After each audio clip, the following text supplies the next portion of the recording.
Before we get into the video, could everyone please subscribe to my Endless Diary Tales channel? Thank you so much. I'm a rich heiress who died in a car accident after a breakup. My cold and aloof bodyguard cried at my funeral and took his own life for me. Living again, I found out he loved me deeply but fearfully. I partied until late, and he carried me home. I hooked my arms around him. "Eric, stay with me tonight." He swallowed hard and said, holding back, "I can't, Linda. I'm a rich heiress. I never knew the pain of love until I tripped big time before my wedding." On the eve of the wedding, my fiancé Sam threw a party at a bar. I invited my best friend Vivian to join us. Around 1 a.m., I left the dance floor to use the restroom. Passing by a dark room, I heard voices, Sam and Vivian's voices. The sounds were explicit. I looked through the glass window, my face instantly turning red. Furious, I took out my phone to record a video. Once I had enough, I planned to catch them red-handed. Just as I reached for the door handle, my bodyguard Eric grabbed me and carried me off. "Eric, what are you doing?" I hit him while catching a weird smell. People were running everywhere in the bar. Out of the corner of my eye, I saw a man in a blue uniform standing in the shadows, smirking. Eric ran fast with me over his shoulder. "Miss, there's a gas leak in the bar. We need to get out." In no time, we were outside the bar. Eric threw me into the passenger seat of a Ferrari and sped away. We had barely gone 20 meters when an explosion rocked behind us, flames engulfing the bar. 30+ people died in the gas explosion. The next day, my grand wedding with Sam was cancelled. The news of Vivian's death shocked everyone online. As a survivor, I became the target of online abuse. Comments flooded in. I heard Vivian was invited to the bar by a friend. When the gas leaked, the friend escaped without a word. What kind of friend is that? So heartless. I can't believe someone would be that cruel. Found her. The friend is Linda with a powerful family. Can't believe it's her. I remember Vivian posted a photo with her yesterday saying congrats on your wedding. Linda's fiancé Sam died in the accident too. It's insane. How could she not save him? How is Linda still alive? She should be dead. Furious, messages cursed and harassed me, invading my privacy. I locked myself in my room, crying until my eyes were red. Eric knocked on my door. "Linda, can I come in?" Choking on my tears, I replied, "Eric, I want to be alone for a bit." Eric stood outside. "Okay. I'll be right here if you need someone to talk to." Eric stayed outside my door all night. I wanted to release the video I recorded, but it was too soon after their deaths. It would only invite more blame. I saved the video to my social media drafts, planning to post it once things settled down. After that, not only did I face online abuse, but people also placed black and white photos of me in front of my family's company building, cursing me to die. One day, a fan of Vivian recognized me and threw a cup of milk tea at me. Eric shielded me with his back, the milk tea soaking him. My colorful world turned black overnight. Eric scared away the attacker and put me into the Ferrari. "Eric, I want to drive around by myself. You go buy a change of clothes." I said, "Linda, I need to stay with you." He insisted. "That's an order." I took the car keys from his hand and climbed into the driver's seat. "Linda," Eric's voice trailed off as I sped away in the Ferrari. I thought about my friendship with Vivian over the years. We had been classmates since middle school until now. I shared everything with her, including details about Sam. I never imagined she would get involved with Sam while pretending to support me. As for Sam, we were childhood friends. Our marriage, though arranged, had real feelings involved. I believed I would be happy marrying him, but he cheated before we even made it to the altar. The more I thought about it, the more it hurt. I drove the Ferrari faster and faster. Approaching a tunnel, I saw a construction sign, "Too late to brake." My car crashed and burst into flames, consuming both the car and me. After I died, my soul floated in the air. At the funeral, my dad cried until he passed out, and my grandpa spat blood and fainted. My mom had passed away years ago from illness, and my dad never remarried. Grandpa and Dad spoiled me the most. The biggest surprise was Eric in a corner. He smashed his fist on the ground until his hands bled. Eric's father used to be my dad's bodyguard and died saving him during an incident. After Eric's father died, my dad hired Eric to be my personal bodyguard. He's been protecting me for 10 years. Under his watch, I never even had a scratch, but now I died from speeding and he felt immensely guilty. After the funeral, Eric drove overnight to a beach I often visited. Eric was tall and handsome, usually very reserved. He rarely showed his emotions to me. He seemed like a robot following me, towering and stoic, really good at hiding his feelings.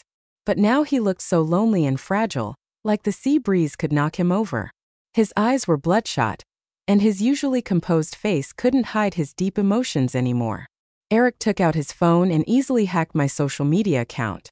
He found the video I had saved in the drafts and hit send without hesitation. I didn't expect Eric to have such skills, cracking my account so effortlessly and surprising me. Once the explicit video was out, the online chatter shifted immediately. People who used to curse and slander me, filled with vile language, began apologizing, expressing their remorse. Vivian and Sam's reputations went up in smoke. I thought Eric would leave after some time by the sea, but to my surprise, he walked towards the water with a death wish. "Eric, what are you doing? Come back." I yelled, but my voice didn't come out and he couldn't hear me. The nighttime sea swallowed his chest as he whispered, "Linda, Eric's here to join you." The waves rolled in, and his figure disappeared beneath the surface. My heart ached. "Eric, why are you so foolish? My death was my own fault. You're only 26, haven't married or dated anyone yet. Why must you give up? Like this, you're just my bodyguard. Without this job, you could do something else. Why choose death? Why?" When I opened my eyes again, I was back on the night before my engagement to Sam. Still half a year before our wedding and the incident at the bar tonight. I reserved the bar to celebrate the completion of Vivian's new movie. After Vivian and I drank too much, she asked, "Linda, why don't you let me meet your fiancé? You two are getting engaged tomorrow, and I haven't seen him yet." In the past life, I called Sam over at Vivian's urging. After the party, Eric took me home while I let Sam send Vivian back. If I'm not mistaken, tonight is when he and Vivian got involved. "Sure, I'll call him over." "You keep drinking," I said, stepping out of the room. I pulled out my phone and made a call, leaning against the hallway wall. I lit a cigarette. After one puff, Eric came over. "Linda, smoke less." In our past life, whenever Eric told me to smoke or drink less, I always found him annoying. But after dying once, my attitude had changed. I took another puff and then handed the cigarette to him with a sly smile. "Then help me finish this." "Linda, you know I don't smoke," Eric said, taking the cigarette from me without actually smoking it. Indeed, he never touched cigarettes or alcohol, and he didn't indulge in other typical male hobbies. "You don't smoke, so I'll have to finish it myself," I said, trying to take the cigarette back, but he held my hand and took a deep drag instead. His face remained stern, but the tips of his ears turned red. Was he thinking about how I had taken 2 puffs from the cigarette earlier? I chuckled, watching him awkwardly finish it. "I'm going back to drink more," I announced and returned to the private room to continue drinking and dancing with Vivian and friends. Vivian was getting drunk, repeatedly asking, "Linda, why hasn't your boyfriend come to pick you up yet?" "He should be here soon," I replied. Eric, seeing that I was already drunk, strode over and hoisted me onto his shoulder. "Linda, no more drinking. I'm taking you home." This was Eric's routine almost every time I went to a bar. I'd end up drunk and being carried home by him. He was incredibly strong, carrying me as if I were a doll. He placed me in his Ferrari and sped off. At my villa, Eric switched to a Princess Carrie, gently laying me on my bed. "Linda, do you want to take a bath? I can run the water for you." I grabbed his hand and pulled him down into my embrace, whispering in his ear, "Eric, stay with me tonight." His ears turned visibly red as he propped himself up, swallowed hard and said, "Linda, I can't." I knew I'd moved him with just a word, a gesture. It turned out he had always been cautiously in love with me, which explained why he had chosen to die in my past life. The midnight sea must have been chilling. Thinking back on how I had treated him over the years brought tears to my eyes. "Eric, hold me. I'm cold," I said, panicked. He immediately wrapped me in his arms. I held him tightly, lightly tracing my lips along. His body trembled and in a hoarse voice he said, "Linda, don't do this. I'm not very good at resisting you." I stopped and told him, "Eric, if you like something, go for it. How will you know it's not possible unless you try? Eric's eyes showed a struggle and he sighed. Linda, you're like the moon in the sky, and I'm the dust on the ground. There's a vast difference between us. I knew he meant he wasn't worthy of me. My father always believed in being well-matched, and both Eric and I grew up surrounded by this belief.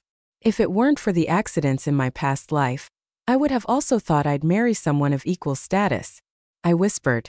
Dust can rise to the sky, and the moonlight shines on the ground, doesn't it? I saw a spark in Eric's eyes, like my words had inspired him, but then his gaze dimmed. He probably remembered that tomorrow was my engagement party with Sam. He thought it was too late, but it wasn't late at all. Go run the water for me, I said softly. Okay, he replied, getting up to prepare the bath. The next day at noon was my engagement party with Sam. This time it was held at his family's 5-star hotel, inviting only our parents and close relatives. In the past life, Sam and I got engaged today and planned to marry 3 months later. At the start of the engagement, I stood up and said, Uncle, Aunt, I'm sorry, I don't want to get engaged to Sam. Marriage is a big deal, and I need to think it over carefully. The relatives were stunned and Sam's face changed. Linda, we've known each other since we were kids. What else do you need to consider? True, Sam and I had grown up together and knew each other well. Our relationship was one of childhood sweethearts. Our families were equally matched, making us a perfect pair, seemingly destined for each other. I shouldn't have hesitated. In my previous life, it was because I was too confident and trusted too much that it hit me hard. My dad got stern and said, Linda, stop fooling around and take back what you just said. I shook my head. Dad, I wasn't joking, and I don't want to take back what I said. I then turned to Sam and said, Sam, let me think about it some more. You should seriously consider if I'm really the person you want to marry. Don't get engaged just for the sake of it. Sam felt quite embarrassed and found a way out. It's okay, Linda. I can wait for you to make up your mind. The engagement party ended on a sour note. When we got home, my dad was ready to lecture me, but my grandpa, who always spoiled me, shot my dad a look and stood up for me. If Linda doesn't want to get engaged, let her think it over. She's just graduated from college. Why rush into marriage? Besides, I don't think Sam is fully committed yet. It's better to be cautious with my precious granddaughter's marriage. Clinging to my grandpa's arm, I pouted. Grandpa, you're the best. Eric, who was nearby, had a slight smile at the corner of his lips when he saw this.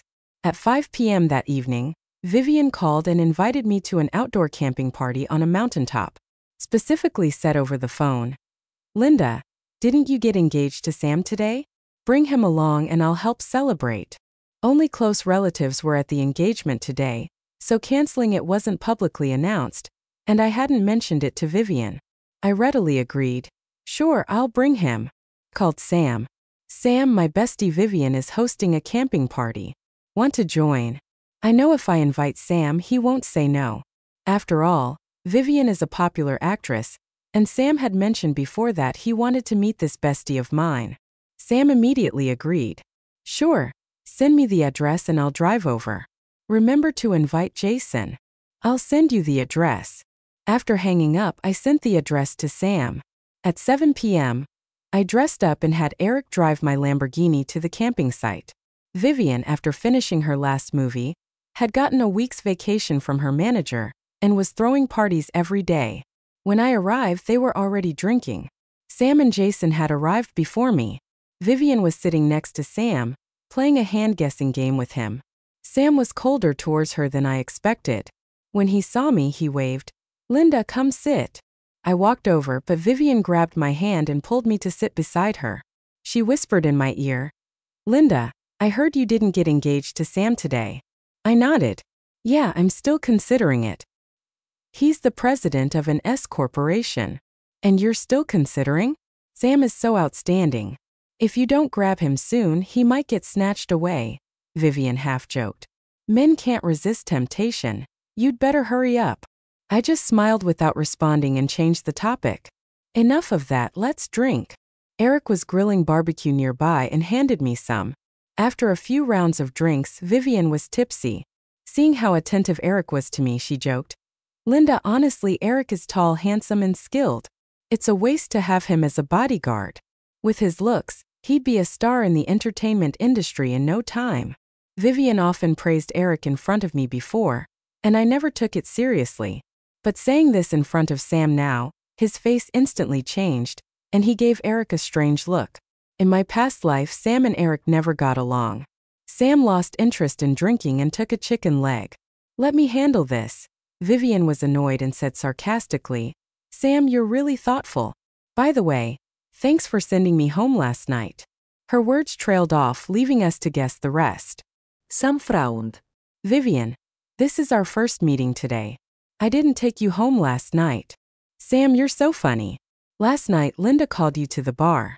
You sent me home and even stayed a while. I couldn't listen any longer. In my past life I had a bestie filter for her, but once it broke, everything she said sounded bitchy." Sam's face grew darker as he looked at me. "Linda, I didn't get a call from you last night. Is Vivian mistaken?" Vivian looked pale and asked angrily, "Linda, didn't you call Sam last night?" I nodded. "I was drunk. I called Jason by mistake instead." Vivian's face turned white, looking at Jason grilling nearby. She nearly fainted. She got up and pulled Jason aside. Sam leaned over and asked Linda, "Why did you call Jason last night instead of me?" I asked back, "What are you interested in, Vivian?" "I want to drive her home." "That's not what I meant." Sam toned down his jealousy and spoke gently. "I just hope you think of me first when something happens. As for Vivian, she's your best friend. How could I possibly be interested in her?" I wanted to roll my eyes at him. If I had called him last night and had him drive Vivian home, she would have easily seduced him. She's so good at that. It's already been proven in my past life.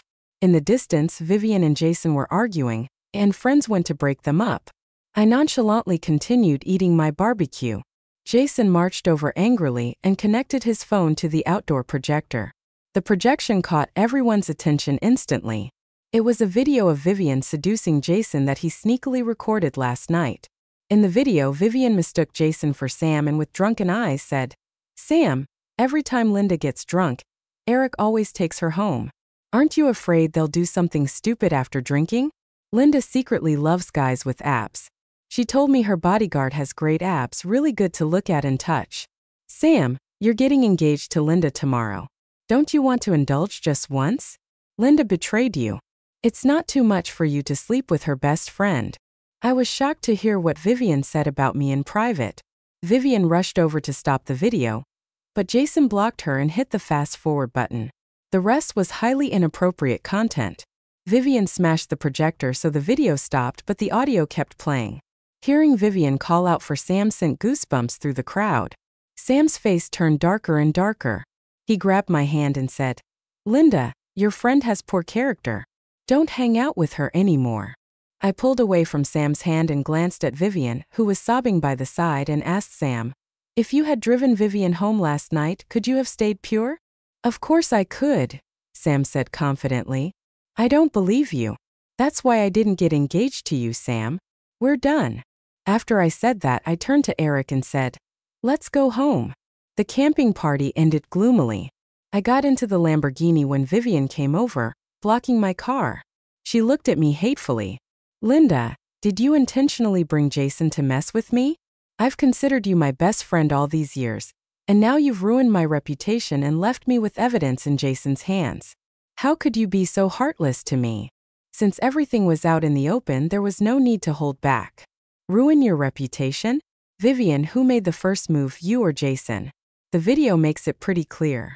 You call me heartless? Look at what nonsense you said last night. You knew Sam was getting engaged to me but still wanted to indulge with him. Don't insult the term friendship." After I finished speaking, I ordered Derek to drive. The car sped down the mountain roads and Sam's car followed. He called, but I hung up. I told Eric to lose him when we hit the main road. Erich nodded. After getting off the mountain road, Eric quickly left Sam far behind and drove to the beachside spot we often visited. When Tao got out of the car, he strolled on the beach. The temperature was low, so Eric took off his jacket and put it on me. I was enveloped in his scent, a cool woody fragrance with faint notes of cedar. I had bought him this cologne 2 years ago at an airport abroad. He used it occasionally, sparingly, as if he didn't want to finish it too quickly. Standing by the seaside, I asked Eric, what would make someone choose to drown themselves? He was taken aback, then replied, probably when they're heartbroken beyond measure and have no attachment to the world. Linda, why are you asking this all of a sudden? It turned out that after my death in the past life, Eric had no attachment to this world either. I slipped my hand into Eric's palm, stepped forward, and hugged his waist, saying with deep sincerity, Eric, be my boyfriend. Eric was flattered, looking at me with his ears turning red. Linda, are you drunk? I tilted my head up to meet his chiseled face. I'm not drunk. Am I not allowed to like you? Eric pulled me close and asked in a low voice. You've seemed like a different person these past 2 days. Did something happen to you? Yes, something huge happened, but I couldn't just tell Eric I had been reborn. It had sounded too fantastical. I just suddenly realized how good you are to me, and I want to be good to you too. I finished and gave him a quick peck on the corner of his lips. Eric, if you like me, just respond.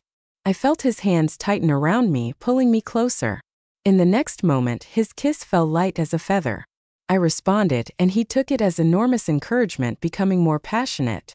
The sea breeze surged, and he used his strong back and warm arms to shield me from the cold wind. Little did we know, Sam had found us and was quietly filming our embrace and kiss at the beach. On the way back, Eric placed me in the passenger seat and thoughtfully buckled my seatbelt. He leaned down, kissed my forehead, and said seriously, Linda, my princess, I will love you with my life from now on. The next day, my dad called me to his study. He threw a stack of photos on the desk with an unhappy tone. Linda, what's going on between you and Eric? Picked up the photos. They were of Eric and me kissing on the beach last night, captured from various angles, very clear. The photography skills weren't bad, and the atmosphere was just right. The more I looked, the more we seemed like a perfect match. Great. I'll keep these photos and later frame them next to my bed. When Eric and I get married, we can turn these photos into a VCR and play it. How sweet. I put the photos away, stuffed them into my pocket, and said, Dad, it's just like you saw. Eric and I are dating. We made it official last night. My dad raised his hand in anger, but it was just for show. I counted to 3 in my head and my dad dropped his hand. He said, Linda, you are Linda. You'll inherit billions in the future. How can you be with a bodyguard? How can I trust you with all this wealth? I argued back. Dad, what's wrong with a bodyguard? Without Uncle Alex taking a bullet for you back then, what good would all your wealth do? My dad remembered the past. He had been shot at while abroad, and it was Eric's father who took the bullet for him. If Eric's father hadn't sacrificed his life to save my dad would have been killed. My dad sighed.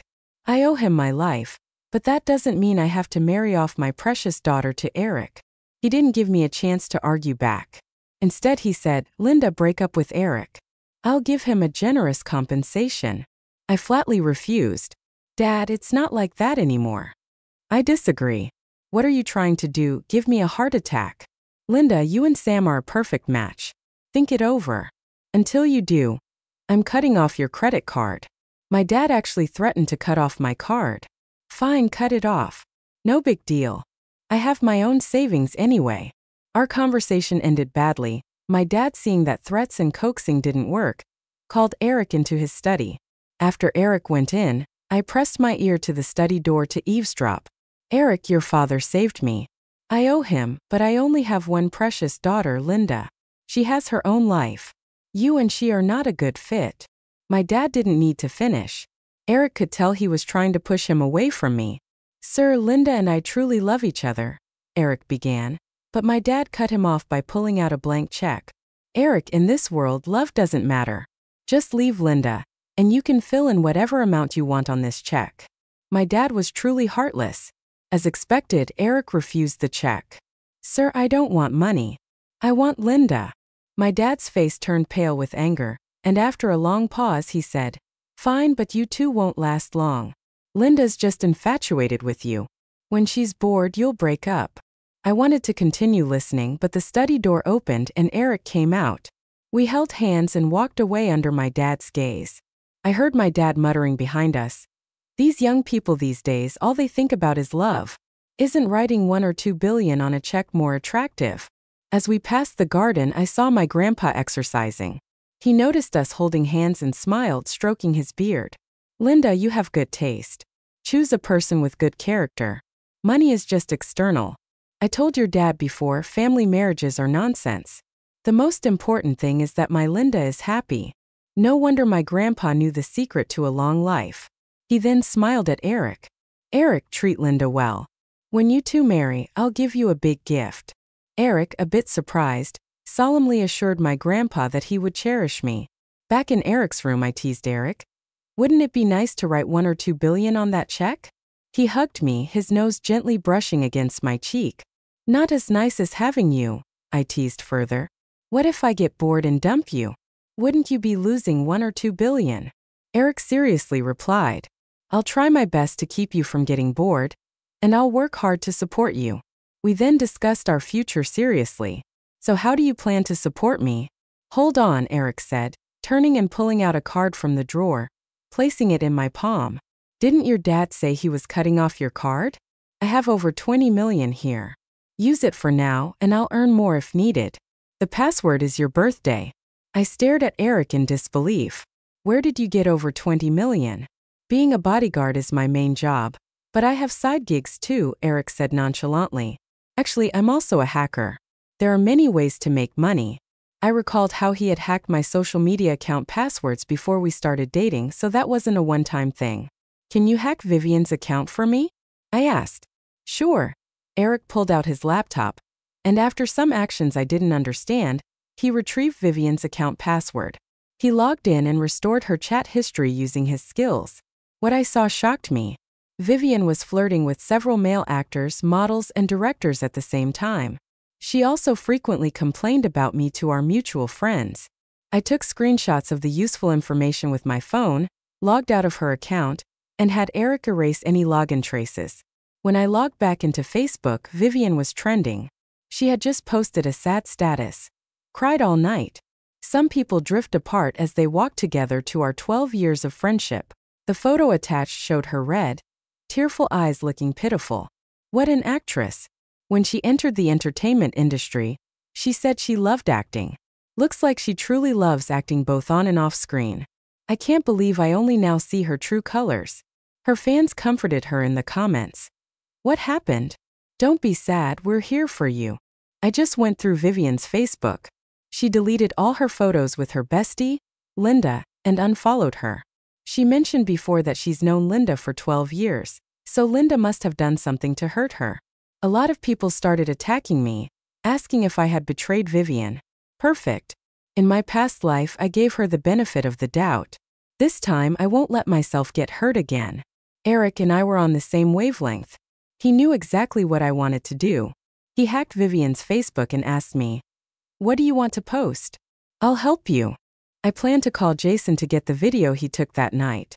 Eric stopped me. No need, I already have the video. I grabbed it last night when Jason's phone connected to the projector on the mountain. I was seriously impressed. Eric made the video screen go black and only extracted the audio. He cut out the important parts and posted it from Vivian's account. As soon as the recording was out, Vivian's image of innocence shattered. Internet users realized what was happening and began to roast her. They accused her of coveting her best friend's fiancé. They were all over her, calling her out for being two-faced. After scanning the comments for a bit, my phone rang. It was Vivian calling her voice. He was shaking with anger. "Linda, did you get someone to hack my account? Do you know that posting that recording can ruin my career?"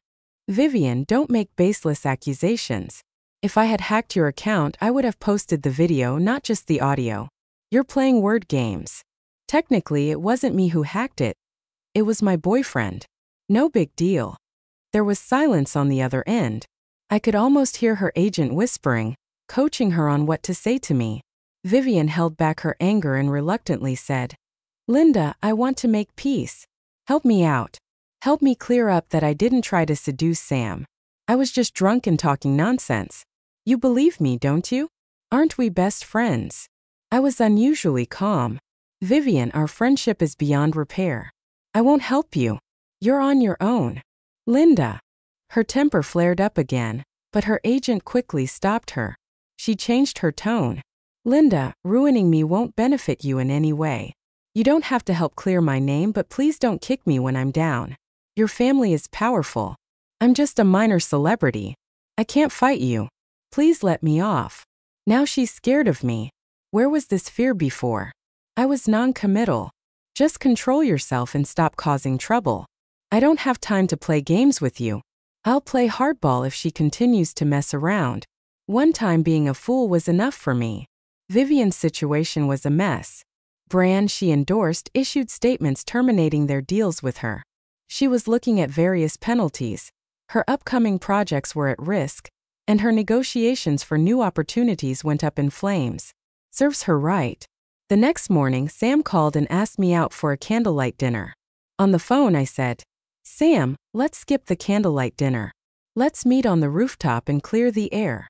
At 3 in the afternoon, Eric accompanied me to the rooftop where I was supposed to meet Sam. Sam arrived as expected. Unlike before, Eric didn't stand behind me. This time he stood next to me as my boyfriend. Seeing this, Sam's face turned sour with jealousy. Linda, haven't you had enough of this game? He actually thought I was playing around even though I made things clear last night. Sam, I'll say it again. The engagement between our families is off. I have a boyfriend now, I said and held Eric's hand. This is my boyfriend, Eric. Sam clenched his fists, holding back his anger. Linda, we've grown up together. You always wanted to marry me, didn't you? I'll give you anything you want. Just stop this. I tightened my grip on Eric's hand and told Sam, I don't lack anything. I only want Eric. Sam's eyes locked onto our intertwined hands and he shouted angrily, So Vivian was right. You've been with your bodyguard all along. I was the fool waiting to marry you and make you the happiest wife in the world. The happiest wife in the world. Eric stood up and grabbed Sam by the collar. He was 8 centimeters taller, exuding an overpowering aura. Sam, Linda, and I just confirmed our relationship the night before yesterday by the sea. You keep saying you want to marry her, but you've been seeing other girls. How dare you? Talk about making her the happiest wife in the world. Sam had never been treated like this. He swung his fist to hit Eric, but Eric easily caught his wrist and subdued him. Sam's 2 bodyguards rushed over. Sam yelled, Teach him a lesson. Yes, sir. The bodyguards cracked their knuckles, ready to rough up Eric. Eric tossed Sam aside and turned to face the bodyguards. Even though they were skilled, they were like tofu against Eric, powerless and easily defeated. I wasn't surprised. Eric has never lost a fight. He has even won 6 consecutive championships in an international boxing competition, earning the title of the world's toughest man. Sam's bodyguards were left nursing their wounds. Eric then turned his attention to Sam. Frightened, Sam retreated, talking tough as he backed away. So what if you have a strong punch? You're still just a dog kept by Linda's family. Her father will never let her marry you. Just wait and see. Sam left the rooftop with his battered bodyguards. I clapped my hands. Eric, you're amazing. Eric held my hand and pulled me into his embrace, saying, Linda, I don't want to be your bodyguard anymore. I want to be your husband. Starting tomorrow, I'll begin a new journey to improve my strength and financial status to be worthy of you.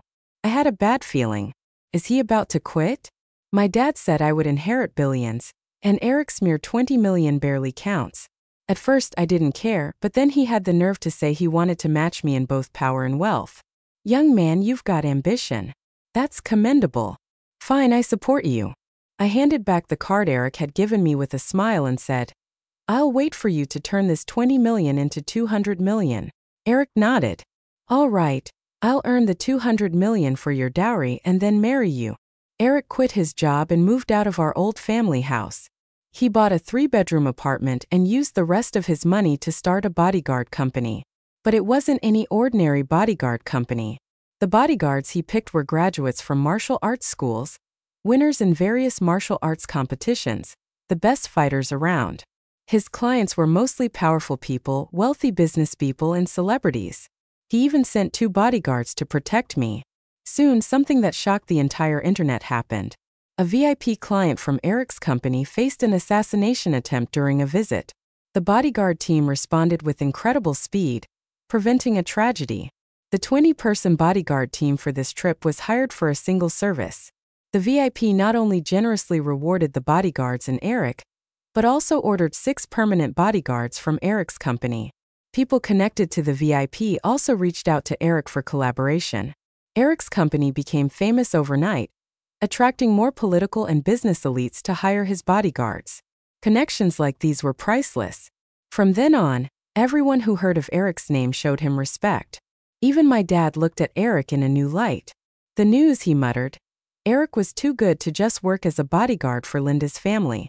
All these years, during a family gathering one weekend, my dad actually said to me, "Linda, if Eric isn't busy, you should invite him over." Dad sure knows how to adapt. Is he sucking up to his future son-in-law now, or did Grandpa scold him? "Sure, I'll tell him," I replied with a smile and called Eric. Eric came to the family gathering as my boyfriend. It had only been 3 months, but he was already a different person. At the banquet, my dad was much more polite to Eric. From being a subordinate, Eric was now his daughter's boyfriend. I leaned close to Grandpa and whispered, "Grandpa, why did Dad suddenly change?" Grandpa smiled kindly. "I've nagged him quite a bit lately. He wouldn't dare to disobey my words." I hugged Grandpa's arm. "Thank you, Grandpa." The banquet atmosphere was harmonious. My dad announced that I would slowly start taking over some company business. After lunch, Eric and I watched a movie in my private cinema in the basement. Halfway through, I suddenly remembered something and quickly said to Eric, "Eric, come with me to that bar I often go to. Want to drink during the day?" Eric said, but he was already grabbing his coat and pulling me up. "It's not about drinking. I had a dream last night." The dream was made up. Tonight was the day the bar would have a gas leak. I needed to prevent that tragedy.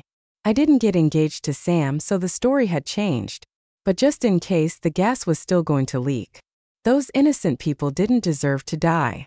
"What kind of dream?" Eric asked as we walked. I made up something on the spot. I dreamt that the bar caught fire and a lot of people got killed. I suddenly feel uneasy and have a bad premonition. "Let's go check it out." "Sure," Eric nodded. On the drive to the bar, he mentioned the bar owner recently hired a bodyguard for my company. "Even better," I nodded. "With someone from our side, it would be easier." The bar was closed during the day, but the staff was there cleaning, testing equipment, and preparing drinks and food. When we arrived, Eric called the bar owner. About 10 minutes later, the bar owner showed up with his bodyguard. The bar owner was very polite to Eric and asked what was going on. Eric said he was planning to bring some important friends to the bar that night and wanted to ensure it was safe. The bar owner quickly instructed his staff to check the place, and Eric personally inspected the gas lines. After checking, he whispered to me. I looked carefully. "The gas lines are fine." I was confused and checked my phone. The date indeed matched the day the bar had an accident in my previous life. "What's going on?" the bar owner asked with a smile. "Eric, when will you and your important friends arrive tonight?" "I'll reserve the biggest room for you at 9 p.m., Eric replied. "Got it," said the bar owner and gave orders to reserve the biggest room. I still felt uneasy and took a look around the kitchen area. There I saw a man in a blue uniform checking the water and electricity. The uniform looked familiar as I walked out of the kitchen. I asked the bar owner, "Who's that man in the blue uniform?" "He's our water and electricity technician responsible for daily checks of the systems and gas lines." "Why do you ask?" "Just curious," I said casually. I was trying to recall the details before the bar accident in my previous life. Meanwhile, the bar owner personally walked us to the door. On the drive back, I was still deep in thought when Eric's voice brought me back. "Linda, are you still thinking about last night's dream? What if it's the opposite?" I shook my head and murmured, "No, it can't be the opposite. Where's the problem? The gas was fine. Did I miss something?" Eric saw that I was pondering and didn't interrupt. Suddenly, an image from my previous life flashed in my mind. Eric carrying me out of the bar during the accident. Out of the corner of my eye, I saw a man in a blue uniform standing in the shadows with a sinister smile. An audacious thought struck me. If the bar's gas lines were originally fine, then maybe they were tampered with. That blue uniform technician looked quite despondent. If he faced some setbacks and had antisocial tendencies, He could very well be the one to sabotage the gas lines. Thinking of this, I anxiously said to Eric, "Eric, that electrician just now seems suspicious. Have someone keep an eye on him and investigate his background. See if he's had any major life changes recently." "Got it," Eric called the bar owner's bodyguard, asking him to watch the electrician. He also arranged for 2 more people to take over the shift later. He told the bodyguard to check the electrician's background and current situation. Half an hour later, the bodyguard called Eric back. "The electrician's name is Leo. His wife ran off with another man half a month ago. He lost a lot of money gambling, and debt collectors have been hounding him." Eric put him on speaker and I immediately knew I was right. In my past life it was this electrician who caused that bar accident and he died in it too. He couldn't handle his own issues and dragged innocent people into it. 200. I asked Eric, "Can we detain him now?" Eric, sensing my concern, analyzed. "Catching him without evidence might alert him. If he wants revenge on society, he might try again even if we thwart him now. My team is on him. Any suspicious move, they'll grab him. Don't worry." I nodded. "Keep a tight watch. We'll act tonight at 9 p.m. Eric and I went to the bar. He brought along a bodyguard to pose as an important friend. We waited in a private room for the right moment. Around 11 p.m., during the bar's peak hour, the electrician Leo was in the kitchen corner with a knife ready to cut the gas line. The observing bodyguards rushed in and wrestled the knife away from him, pinning him down. The kitchen became chaotic. Leo had another knife tucked in his waistband, freed himself, and took a dishwashing lady hostage. Eric and I started evacuating the bar patrons. Leo, holding the dishwashing lady, moved towards the corridor. The washing lady, teeth chattering, pleaded, "I've treated you well. Please don't do this. I have a family to take care of."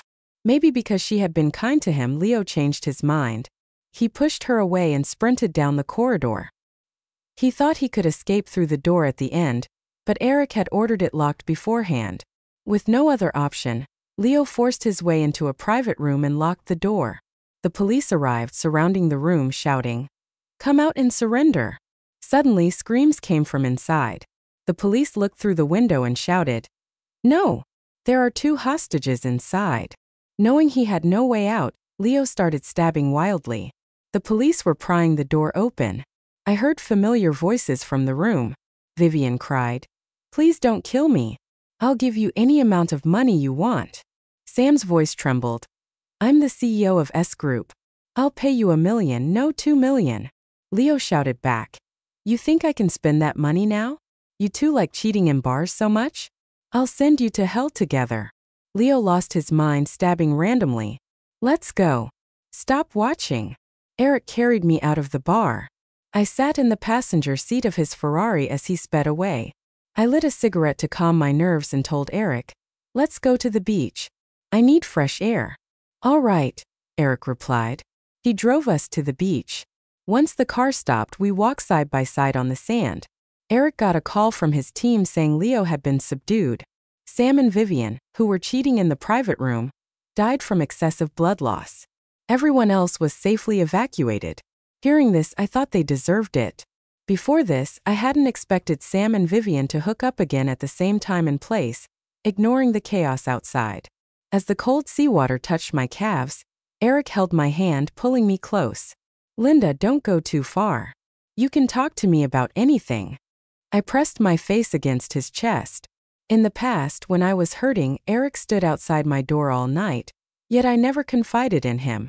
This time I decided to share my thoughts with him. "Eric, we've both died once. I died in a car crash and you drowned yourself after I died. Sam and Vivian died in the gas explosion at the bar." It sounds like a fairy tale, but Eric believed it. He hugged me tighter, kissing my hair gently. "Linda, since we're given another chance, let's cherish each other, all right?" I nodded under a sky full of stars, with the sea breeze singing in our ears. Later, Eric's bodyguard company flourished, and he also founded a cybersecurity firm, leveraging his hacker skills to generate even more wealth. My dad fully accepted Eric as his future son-in-law. During gatherings with his rich friends, my dad often bragged about him, saying the family background wasn't as important as character and how well he treated me, his daughter, like a princess. It looks like my grandpa gave him quite a few lessons. Grandpa, who still exercises daily, often talks about wanting a grandchild for him to take care of. After taking over the family business, I devoted myself to learning management and achieving notable success. My dad praised me, saying having a daughter is not worse than having a son. Eric bought a 2,000 square meter villa and personally handled the decoration for our wedding house. His value skyrocketed, making him someone the powerful wanted on their side. He also entered an international boxing championship, winning the title for the 7th time on the podium, holding his championship medal. Eric proposed to me on live TV. "Linda, my princess, will you marry me?" The crowd cheered. "Say yes." I stood up, walked to the stage, and hugged Eric tightly. "Yes, I'll marry you." Eric proposed with a giant diamond ring, his 7 championship medals, a $2 billion dowry, and his unwavering love for me. I joyfully accepted.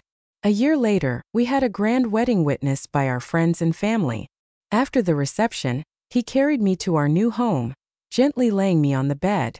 I happily wrapped my arms around his neck, smiling. "Eric, can you sleep with me tonight?" No longer holding back, he kissed me eagerly. "Honey, I've waited for this day for so long."